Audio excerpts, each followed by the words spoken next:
Sonic the Hedgehog debuted in 1991 on the Sega Genesis home console and has ever since become a worldwide icon. But even a video game that was able to take down Nintendo's Super Mario in the 1990s had a prototype, an earlier build of the final version of the game that went through multiple changes before it was officially released. And while the prototype to the original Sonic the Hedgehog sure looks interesting, there's something else that makes it so infamous. It's lost.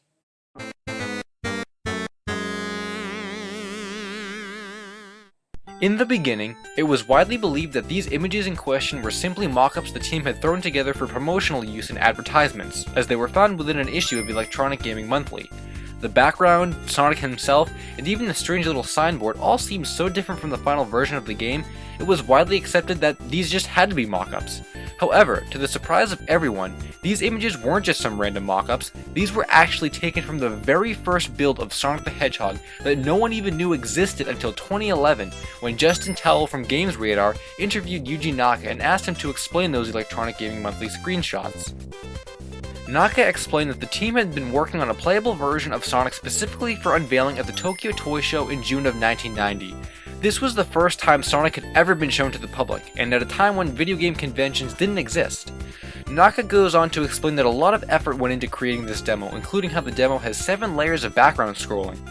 Despite the new amount of information we learned from Yuji Naka during the interview, he goes on to later admit that the ROM is completely and utterly lost. Yuji Naka admits that he has no idea where the ROM is, and is kinda sad thinking about how much time he put into the game that he can't find his own creation. There are some internet rumors that suggest it could be internally lost at Sega, but no one really knows for sure. In the aftermath of acknowledging the ROM is undoubtedly lost and the popularity that arose from the topic, a gameplay video appeared on YouTube claiming to be the real lost ROM. At first, there was a possibility that this could be the real deal, even drawing in Yuji Naka himself, but unfortunately, as more footage was shown, it became abundantly clear that this was only a hoax. Shortly later, however, some additional scans from the August 1990 issue of Mega Drive Fan showcased more images, and in 2015, even more scans were uncovered from the same issue.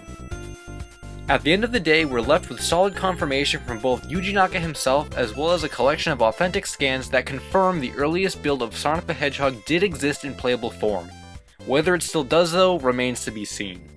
Unfortunately, this is where the ambiguity of lost media comes into play, where all we can do is hope that one day it just appears and then can be preserved and played by all Sonic fans, so that this incredibly rare and important piece of Sonic the Hedgehog in video game history doesn't become lost in time forever.